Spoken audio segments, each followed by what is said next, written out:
What's up, peoples? I know it's been a long time since y'all seen me, but I am back like cook crack. And it was a little bit of delayed technical difficulties, but sometimes it does, and it will happen. But today's guest is a hip hop legend, gold platinum selling. First week, his first solo album dropped. It did 220,000 copies. The first single, straight out gold. He's been part of the No Limit family, part of the Mafia family, straight out of Baton Rouge. I'm gonna bring to the stage and bring to the spotlight. We got Young Bleed in the building. What up, Bleed? Hey, what's good? What's up? Found out how you making it, man. Oh man, what's happening with you, bro? Welcome to the spotlight. I appreciate you coming, bro. Okay, I appreciate you having me through, my brother. What's good with you? Oh man, slow motion, man. Been a long time, bro. I know a lot of people definitely be glad to hear from you and know what's been going on, man. What people gotta understand is you built a nice career, bro. I got out the gate give you flowers and props and congratulations on the success of everything you've done, bro. Thank you, my brother. Talking like a true gentleman, and same with you, man. Man, I appreciate it, man. So let's start from the beginning, man. Born and raised in Baton Rouge. What part? On the south side, the bottom of South Baton Rouge, man, and to the top, and then throughout the city. But yeah, the bottom of South Baton Rouge, Louisiana, man. Okay. So I got a question, man. And by me being from the Midwest, we always heard it's a big difference between top and the bottom. Break it down. It's the bottom, the poles down, the south side ribbon crew, 4 fingers. This the top, you know what I mean? Like the H-Town, same shit, or Uptown. We do it for you, they do it for H. But the bottom, my neighborhood is right outside the gates to LSU. It's kind of more like it's ghetto in the city, between the downtown and LSU. Then once you cross the borders, toward the top part, and I'm saying borders just make a reference. But once you top, everything past that is towards Southern University that we call Niggerville. That's old school days, because it's more black. You know what I mean? We black and mixed multicultural when you think LSU and students and all that type of thing. But ghetto to ghetto, so it's that thin line. I want to say Government Street somewhere separates the bottom between the top of South Baton Rouge, but we all one of the big, one of the same hood, a big same hood like that. So what was you doing before you got in that studio and recorded that monster? What was you doing? What was your life like at that particular moment? Hustling, living, surviving, you know what I mean? Getting through all the ills of what's down here, trying to find something different to be able to make it from the streets where we from, you know what I mean? So, I work the common day job, the construction here, piece of joint here, wherever I can get in and give me some money. As a kid, I always been getting money. So I was about 7 years old, you know what I mean? Worked my first job about 7, getting money. I come from that type of family, streetwise and otherwise. So, I'm raised that way to get something, get out. My people always been about something, definitely a dollar. So I was always on that mission and my glitch. And what I thought would be my overall, and it eventually became, was on rap music. But music and all that, all those elements was there. It's like I had the soul train scrambling and growing to myself. But yeah, it's like anybody else was stuck with my clock. And go get it, phone go get it. So, if I'm correct, how you do that there was a local hit before it became a regional hit. It was really a solo project. Absolutely. Yeah. And them dimensions, it started local, became regional, to national, to an international hit, in that order. So it started somewhere, I'm a backroom boy, so it started in the backroom with me. I passed it on to the crew. We finalized it, started to introduce it locally to the neighborhood, you know what I mean, to the house parties, to the DJs, club DJs and radio DJs. Anybody got a glimpse of it, except that same kind of phenomenon, man. It's been up and away. We talking 27 years later after that record. We still to this day. Hip hop classic always. So how'd you end up with how did Pete end up even getting a hold of on the track? that makes sense. That southern kidney circuit, you know, New Orleans is only 45 minutes from Baton Rouge, so a lot of networking we was doing was between the cities.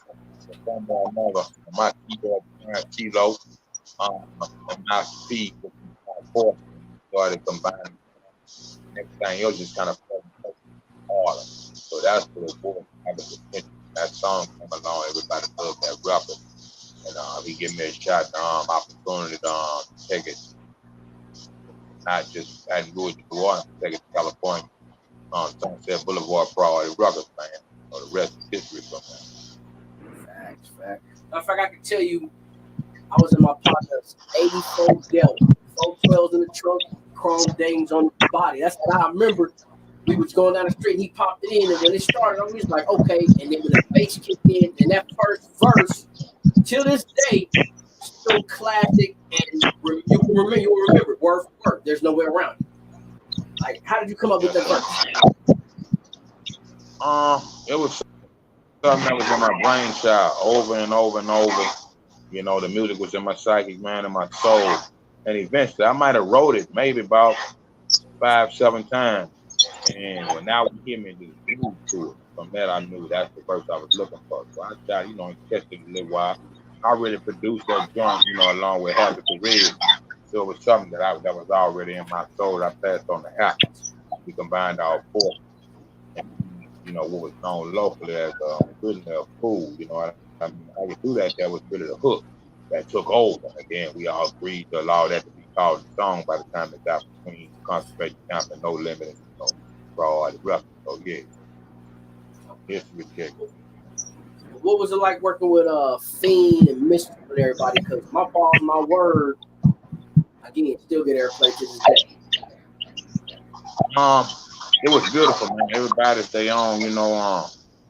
Dying Ice is in that sense, man. Phenomenal, you know, guards in the game from where we come from. So some of those guys I had already knew before No Limit, Cash Money and all that. Shots out the Big Boy records in New Orleans, you know, where I really met Fiend, Mystical, and G Slim, and some guys not here no more. Black Menace, Ghetto Twin. So we always going back and forth, you know, just trying to brand and expand outside of Baton Rouge. So I knew a lot of those cats then, and I always wanted to work with them. And then finally, by the time I did my joint, we got a chance. Okay. Yeah, man, definitely out the gate. Top, it was what, number 10 out of 200 out the gate? 220 copies out the gate? Oh, that's mine. Pure much. Miss number one, man. That was a number one hip hop Billboard record, man. Gold in 3 weeks. And then you got to keep in mind, 6 months prior to it, it was moved on the Body soundtrack. And maybe a year prior to that on the original Concentration Camp, self-titled. So from the local standpoint to the world, that was the number one record, and not just the single from the Body soundtrack. I want to say the flip side of that was Pushing Inside You by Sons of Funk. That's how we catered to it. But by the time I dropped it, by February, I was certified gold in 3 weeks, man, with that record. Facts, bro. What was I about to say?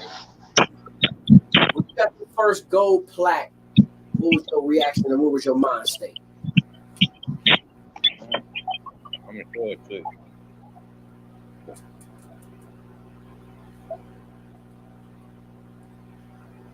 There you go. You know what I mean? There it is. So it was a dream. Yeah, it was a dream come true for me. My thing as a kid, I have to say, if I can go gold, I can go platinum. You know what I mean? So to debut gold, yeah, let me know I was in the right direction. You know, I've been on the crowd before and since then. So yeah, a life dream come true, man. You know? Oh God. Okay. Yeah, I heard the Concentration. I definitely heard that one. That was dope. The first one I didn't hear till later down the line, because being up in the Midwest, if it wasn't in the record store or Best Buy, I was like, you know, you had to hope somebody bring it up or find it. Yeah, that exactly that. You know, we were still local at that. Okay. Yeah, just saying we was local and branding from a local label into the world. and all those connections that will come along the way will help us regional and eventually national and international. But that's where it was. If you was venturing to Louisiana, have family members, and anybody that knew that was coming down here, they knew about the origin of that. So by the time the world accepted it, was debuted on a more mass scale on the Bowdy soundtrack, and they kind of, if you didn't know about, its origin, the world ran with that. You know what I mean? Due to the legacy of Master P and those in the rough. Okay. Definitely, man. Are you still in touch with Max Minelli and him? Yeah, I just talked to Max probably about a week ago. We got, some things in the works and all that. We tap in every now and again. Everybody doing their own individual thing nowadays. But yeah, for the most part, most of us are still brothers. I'm gonna tell you what's funny. For those that don't know, concentration camp had a young brother named Lil Boosie. Nobody knew where that boy was gonna go, and right now that's Boosie Badass. For people who don't know, and that's a little history, hip hop fact. He was with that group, and then he just right. He was gonna go that far. You just was like, this little nigga. That's like cool.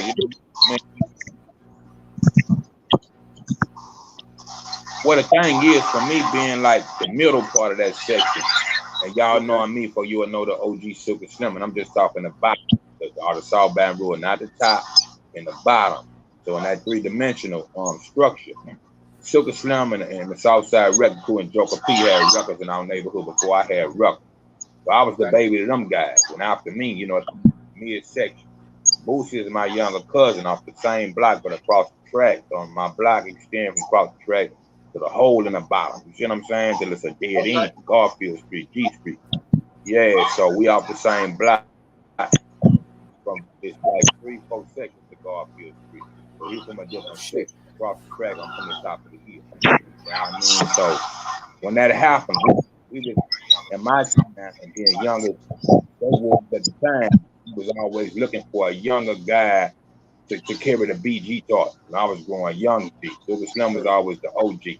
But we didn't have a BG in South Baton Rouge that was of that caliber. So that's why you have your Max Minelli, J. Vaughn, Lay Low. They was the babies before Boo would come around.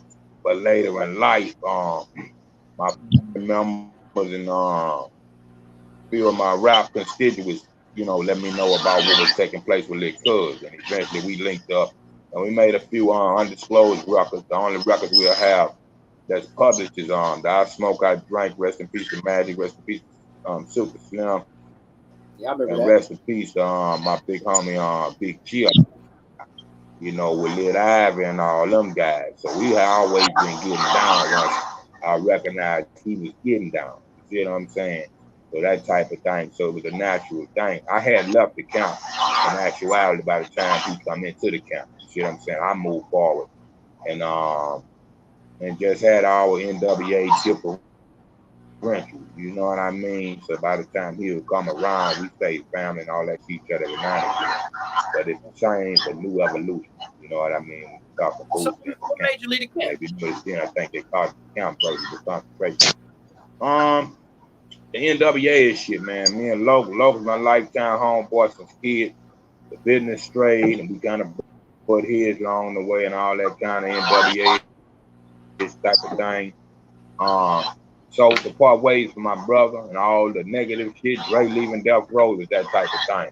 I had a major deal with Priority Records, you know what I mean? I signed the hood contract with Tommy Lowe, and Priority actually bought me out of that contract and introduced me to California and the rest of the world for that matter. So I had those type of obligations. So I had to keep, pushing forward to what I signed up for. So that separated us, bad business and different things like that at the time, and bad brothers. So, it's a million stories, so, that part. So was that situation before the second album, My Own, or kind of in between making it after? Yeah, it actually was taking place in Boston, my word, but what we try to do is keep it out the tabloids, keep it in the huddle, keep it in the family. And by the time we did My Own, so I had a 7-10 album template that I had been working on once I got a deal that had nothing to do with anybody personally. But by the time you see the so-called separation, you look at my record, and No Limit is not on my second record. Local's not on it. Because we was going through that separation, but that wasn't the aim of that particular title. So having a title called My Own, a lot of people thought that's what I was saying, which is the understatement and the misstatement. It's the whole thing. So I just kept going. Like I said, I already had laid me out a 10-point program of what I wanted to do once I got it here. And I just kept my focus in the next chapter. What I mean. So it wasn't nothing personal. That was me personally as an artist looking down the line. Whatever happened, happened. You know what I mean? And you know what? That's a normal play, because a lot of times when you get in a situation like that, it's kind of like you want to go to the left and make a career grow, or do you want to stay and kind of have somebody else? I'm not gonna say not help your career, but help it to their point of what they seeing, but not let you get further than where you need to be. If that makes sense. And exactly that. Yeah, exactly that to a degree. We was having that differential, you know what I mean, from how we started. Things started to take place, and everybody kind of went their own ways at that point. So from there, like I say, I was the one that was signed on the dotted line for the major subsidiary or mini major deal. So I had to keep pushing the ball, put my personal feelings aside, be, well enough alone. So that's just how you unfolded when I had, like I say, a 10-album, 10-year plan for me, and what I birthed as the concentration camp as a Clicolation. Kind of like a Southern Wu-Tang down south. We can say that in comparison, because it wasn't one MC and one DJ or two rappers in the DJ. It was more than 9, 10 of us. You see what I'm saying? So I was trying to help build that family affair and that Clicolation. And from that, like Q would say it the best, I saw it coming, so I went solo. And stayed solo with the same priority records as Ice Cube, man. So that's just, yeah. Okay. On Laylo's album, he had a song called Between Us. That was a cold joint. Definitely a cold joint. Still get airplay. Yeah. Definitely. Yeah. Yeah, man. Appreciate it. So let's fast forward a little bit. How did you end up on Steve-O's label, working with Steve-O, West Coast Mafia? How did you end up there? True story, man. I was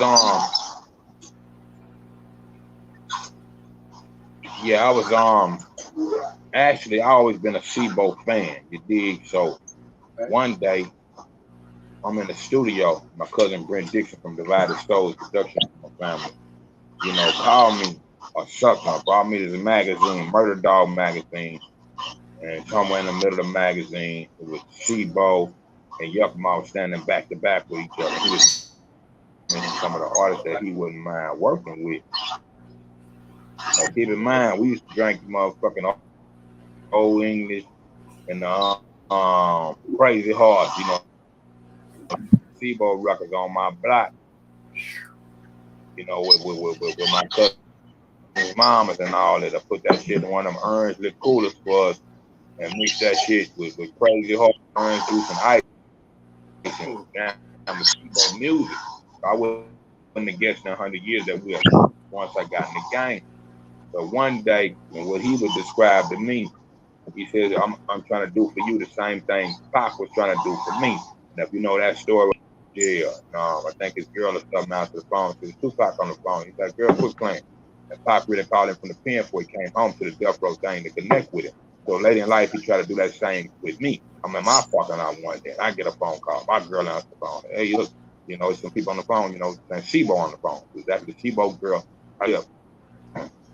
To be a part of West Coast Mafia. Really, for a long time, I was supposed to start and hear West Coast Mafia South Point. So we came really, real true brothers in life. And there's times we lived in Texas and different parts of the country together. All that. So we just started working and planning and doing a whole lot of shit, and still to this day, it's the same thing, West Coast Mafia life. So, that part of him reintroducing himself to the South, and I think DJ Screw was the first one to break Steve-O records in the South. And Bo being an original Louisiana, Monroe, Louisiana kid, as a kid, and grew up in California. So swapping them zones in that type of world, and we realized we was kindred spirits to that degree. One from the south, one from the west, and from there we continue to this day to push like this. Yeah. So then you went to strange music. If I'm correct, that's Tech N9ne in them, right? Tech N9ne, them guys, Kansas City, shots off the Killer City Mall, man. Yeah, absolutely. Yeah. What made you head up that way? Yeah, Ashley's long lineage, man. The guy that was vice president at Strange time was one of my priority records constituents.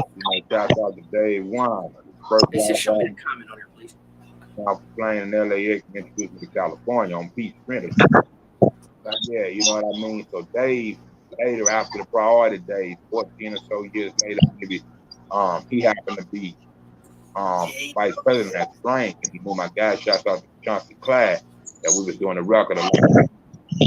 My brother Mike Waters out there from Dallas, Texas. We went up to Kansas, and I was living in Dallas to work on the record called Three Headed Monster. And I think he was riding and trying to connect with Strange. All those know each other.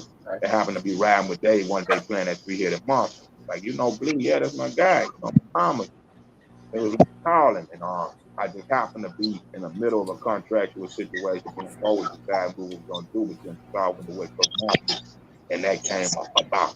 It was a situation that happened on the Dave Weiner, and he brought me into the fight. And he went to Tech N9ne, Travis O'Quinn, the rest of those guys. So that's how that took place. Going way back to the beginning of priority, right? Okay. So fast forward a little bit. It's like you took a break, and now I'm not gonna say making that comeback. Now you reminding the world you're still around. What you working on? Well, the truth is, I never took a break since 1983. It's the difference between the mainstream and the underground. So, due to the fall of priority records, it forced me back into an independent state that linked me to guys like Sheba, West Coast Mafia, guys like Roy Jones Jr. and Bodyhead, guys like Tech N9ne and Travis O'Quinn. So, and outside of that, if you're just not in tune, you might think, I took a break or whatever. But I have an independent label by the name of Trapdoor Entertainment, 22 plus artists across the country. Right. So we constantly do records. My son down, Patrick Ramon, and some my favorite underground artists across the country that's helped me push the ball. So that's what I do. That's my daily. I try to read don't stop. You like being independent, or you like being part of the major game? I like being independent. Majors just kind of, to me, it's like a bank for art, where you can go get perhaps a bulk of money, if it works like that. But independently, it's like anything else. It's all out your pocket. It got its ups and downs. But to keep my creative control and control of what I want to do when I want to do it, nothing feel no better than that. Money ain't everything, you know what I mean? It's a small portion of it. Take money to make money. But I like that creative control of taking my time and picking my point. You know what I mean? Out of the new generation, who would you like to do a song or work?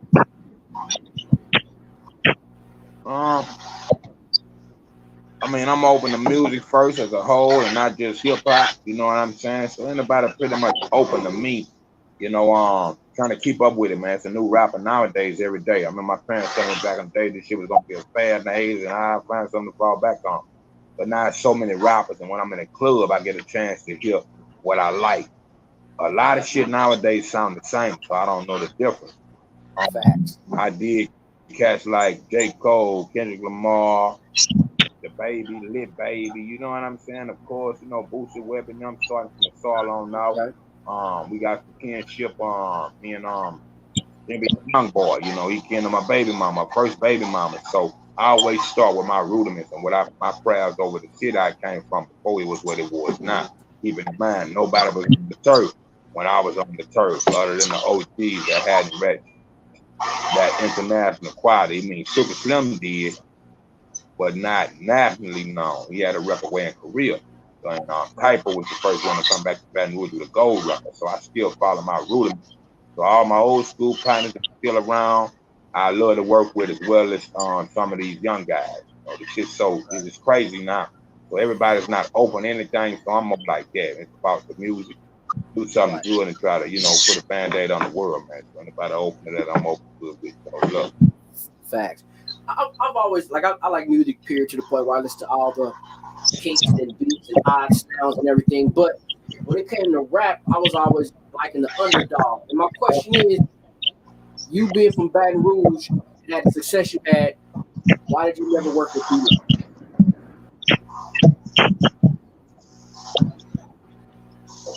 You say B-Lo? Yeah, B-Lo. Who you said again, my brother? B-Lo. Me and B-Lo have a few records together. I want B-Lo and with B-Lo and the Gangster and Ballin' Records. Yeah. Yeah, we got records together. Yeah, you can't miss me. Predominantly, anybody that came up within my time, 9 times out of 10, we done did a record together. You see what I'm saying? But it's just different parts of the city. I'm not with them every day. I'm in my neighborhood. I'm in South Baton Rouge, so our camp was based right in the neighborhood. That's why you have those phenomenal camp records. That's what we pulled and recorded every day. And every now and again, one of us from the outside fashion to come in and do some work, but everybody had their own clique.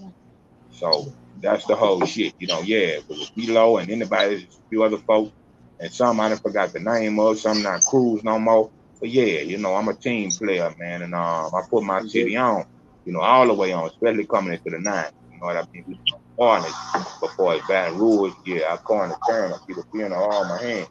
So I put it in the world face. So that part of it, anybody that was open and check. You ever thought about acting, doing movies, or like what you say, my brother? Acting movies. Yeah, of course. I done did a few like B-level films that got yet to reach the screen, that type of thing. So I'm working on a documentary right now called Young Bleeder Baton Rouge Story. Shouts out to my cousin Frog at Picture Perfect Studio. So he's shooting the documentary. And the people that's not familiar with Frog, that's the guy that discovered Booth. You know what I mean? But that's my older cousin. So we working on that as I speak and trying to graduate from that into a motion picture, man, my life and whatever else that's open. Look, like I told you, Bleed, my partner just chimed in. He said we was heavy on that album. Yeah, we was. That motherfucker got airplay from the time you washed your car at 11 in the morning to the time you pull in your driveway about 2:30. Shit, 8 a.m. I'm trying to tell you. And look, that was back in the time when you had to go to the record store to get the album. Yeah. You had to go look. I used to wait outside the record store with pennies when I was a kid. You know what I mean? To get that 12. If I like the record, I'm going to get that single by the weekend. But in that same schoolboy design, I made how you do that in the record on the school bus in the morning, getting off of work, taking a lunch break at 12, and getting off in the evening. That way it could play all the time. That's that wake up, get up, and go get the shit. You know what I mean? So I appreciate that a long way.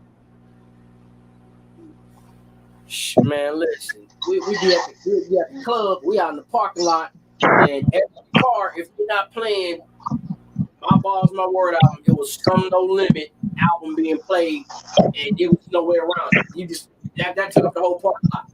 One of them albums was coming out of 2 or 3, 4 different cars that day. Wait till the next night, same thing. But hey, times was different. Right, you gonna lie to you. Time shit. Question did you ever have a chance to hang out or meet Soulja Slim?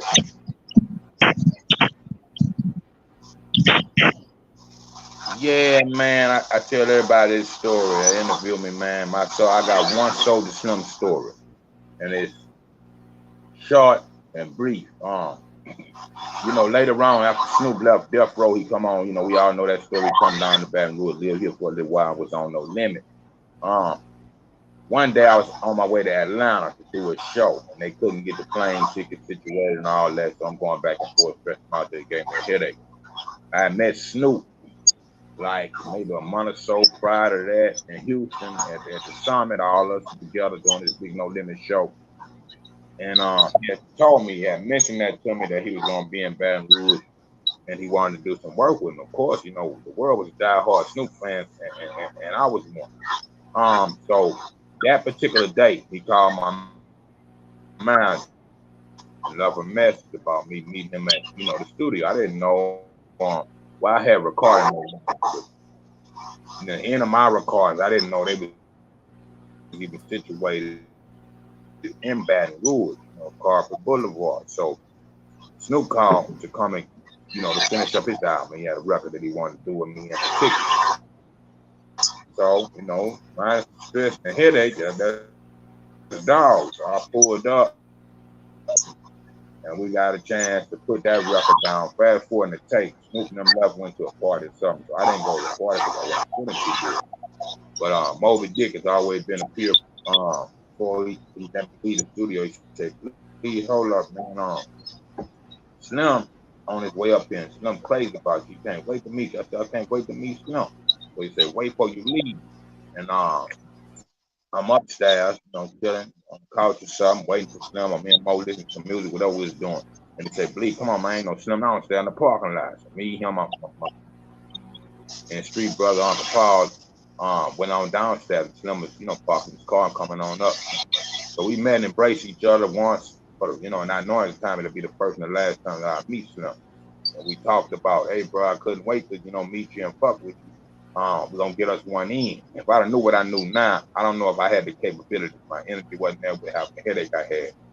And I look forward to another day when me and Slim get together. We had made our meet and greet. Me and Magic did the song I Smoke, I Drink. When we first did it, that's the first time I did a record where a guy started the record in the middle of the record. He had the hooks there, but he didn't start his verse at verse 16. He put it in the middle. I'm vibing to in the studio like, what the fuck is this, man? You know, he always told me he had a record for me. You know, and so maybe 6 months to a year after, you know, he come through here. He was living out there, knew my little brother, Lucky Knuckles, concentration, Camp Corleone family, real tight. And so my brother tell me that when I was around No Limit, Magic wasn't around. So we met in the street. And from there, he called me one day and was like, hey, I finally got that record. That record was I Smoke, I Drank. And we started working on an album that's an unreleased album called Country Boys and City Slippers between Baton Rouge and New Orleans. So Magic, we started sampling this record in the street to see what everybody thought input was. Every show we did, we performed it, just the two verses. Me saying he started in the middle. They could tell me in New Orleans, they called me the jump off boy. I know how to jump off a record. So he left it set up for me to jump it off. And they liked what I did with it. That's what we started running with. Fast forward to tape here again. We everywhere we'll go and we'll leave and we in the headliner. The MC will say, next week, y'all, so the Slim gonna be here. We, you know, we'll hear that, and all that kind of shit. And one day it clicked, Magic. So we come out the studio working on the Country Boys City Slicker out, and we come out about 4, 5 in the morning. Smoke us a blunt. We gonna get in this ride. I'm gonna get my shit and we part our way. He said, please, you know who I'm gonna put on the third verse? We didn't know that third verse. I'm gonna put Soulja Slim on that. That's what you put on that. So when I get up in the morning, I'm gonna wake up and go to New Orleans and get Slim. Record Slim. I said, man, I can't wait till y'all record that one. Call me, let me hear. So me and Maddie used to wake up and drink coffee on the phone, that kind of shit. You know what I mean? So we had that type of relationship with each other. So he knew he could call me anytime when I get out the city. So anywhere between 2 and 4 that next afternoon, keeping in mind it ain't 12 hours on. I get a phone call, and it's Magic. I hurry up and jump up like I can't wait to hear the rap. I said, man, y'all did it. You know, it's done. He said, man, Slim dead. The very next day, once we decided to put him on that record, that's how Boosie ended up on the third verse. I Smoke, I Drink. Now, rest in peace, Slim. Slim was murdered once we decided to put him on that third record. I remember seeing him talk to him. Like, I miss Slim. I had crazy love for Slim still too. So, that's one and only. So the Slim story, shouts out to Baby Soulja Slim, man. His son that talked once Right, I'm actually trying to put a record together between his son and my son. So I fuck with them a long way all day. So we down a little. Yeah, Lil Slim got he got a nice little career, man. Definitely Lil Slim doing this thing too. Shout out to Lil Slim, man. Definitely. What advice you got for the new generation? Man, the apple ain't fall from the tree at all. Say that again. What's say, believe? No, I was just saying the apple ain't fall from the tree at all when you're talking about. I was saying the apple didn't fall from the tree at all when you're talking about Slim and Baby Slim, man. Yeah, fact. 100%. Yeah. 100%, bro. Yes, sir. You daddy son.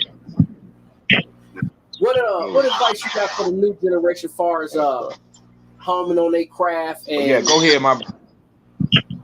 now I was saying what you got for the new generation as far as homing in on their craft and understanding the business of the game.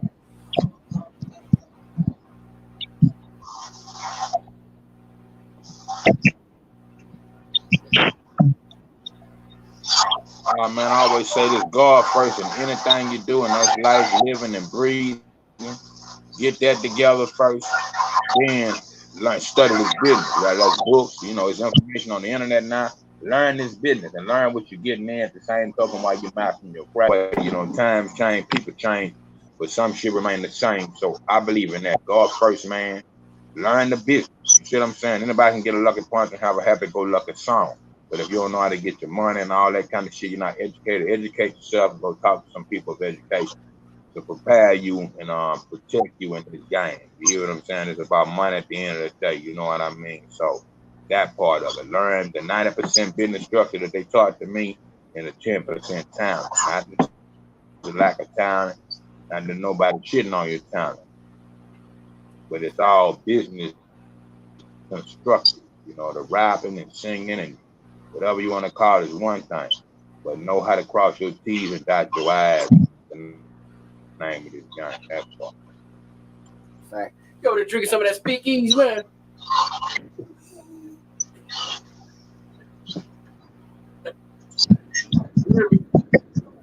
Man, look, I gotta give me an order, man. So my brother Jerry do me a favor. Look, I forgot the other day. I supposed to send you pictures of the bottle. Yeah, that's what that is right there, man. Shout out to Jerry do me a favor and out there in South Carolina, man, for putting this together. So far, so good. Talking to Mike, bro. I couldn't hear you.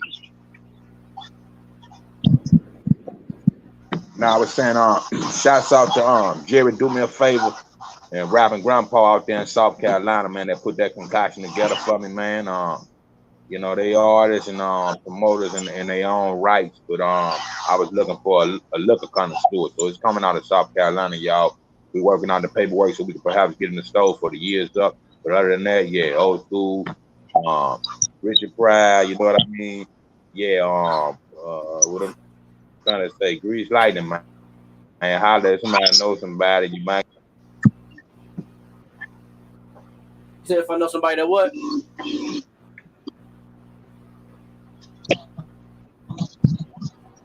Now I was saying I'm cracking a joke saying know somebody that know somebody you might could get it from me, man.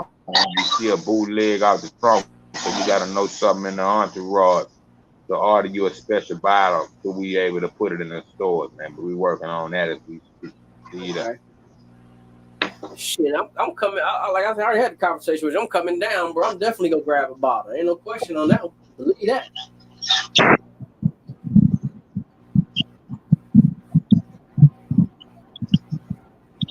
I gotta place me a new order, so let me know when you're ready. And about the next week or so, I'm gonna put that together, and I'll have the person to mail it to you. If you come down, you can pick it up person. But I'll let you know once I set it in motion. I'm heading towards Texas, so I'm gonna get through there and get back to work next week. But I got you in mind, my brother. All right, I'll make sure I get the address to you, man. Definitely. Blessings on that one. I appreciate it. Leave that. We need to go ahead and do a movie, man. After the documentary, we might have to go ahead and start doing a movie, bro. Getting them on 2 here.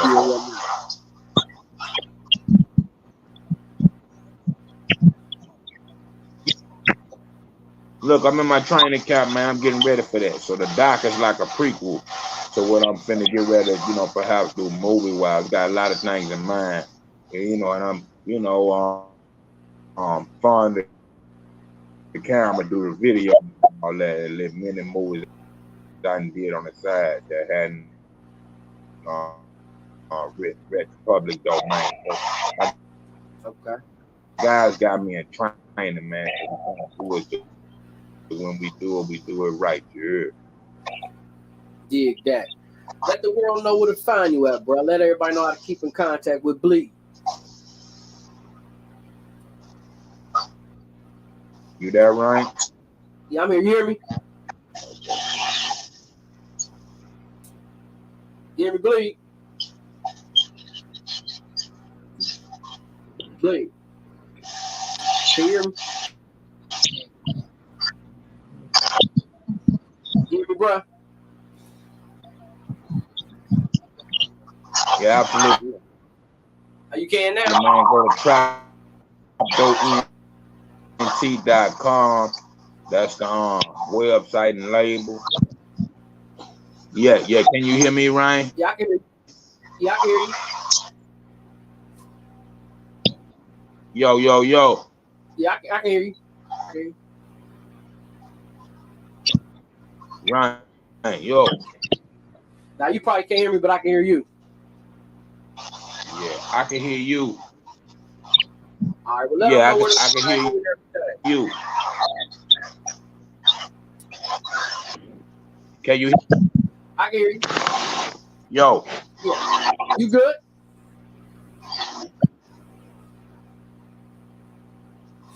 Ryan. Yeah. I don't know what's going on with the signal, but it's kind of going up and down. Trapdoorent.com. Okay, that's the website and label. For Facebook fans, man, go to the Young Bleed Facebook fan page. Okay. Trapdoorent.com. That's the website. Okay. If you're on Facebook, okay. Go to Facebook, Young Bleed fan page on Facebook, on Twitter. Okay, wow. Yeah, I'm trying to move it around real good. Let me know if you can hear me in the clear. Yeah, I can hear you.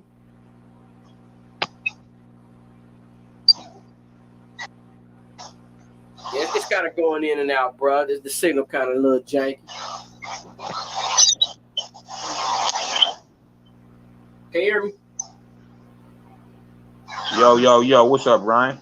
Can you hear me? Okay. Trapdoorent.com is the label and web. Okay. Okay. On Facebook, it's the Young Bleed fan page.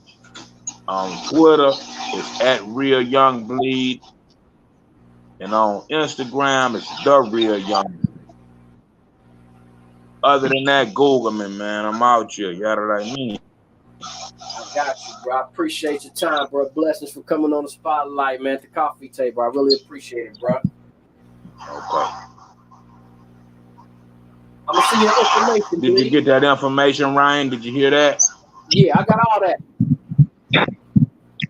Okay. Yeah, I can hear you good.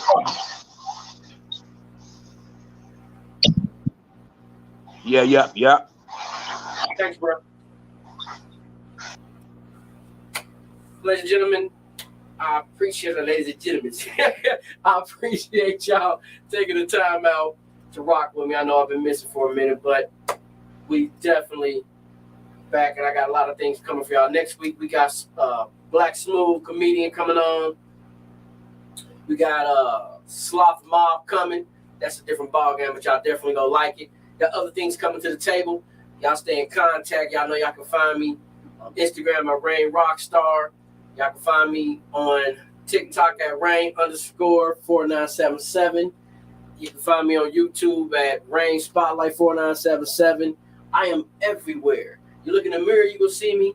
You look under the bed, you will see me. I'm everywhere, in and out. Y'all tune in, y'all sign in. I love y'all to death. I gotta go. I got a place to go, people to do, and things to see. Y'all like my background? Yeah. I'm in a different city. I gotta go. Y'all be safe, man. Oh my God, y'all wild.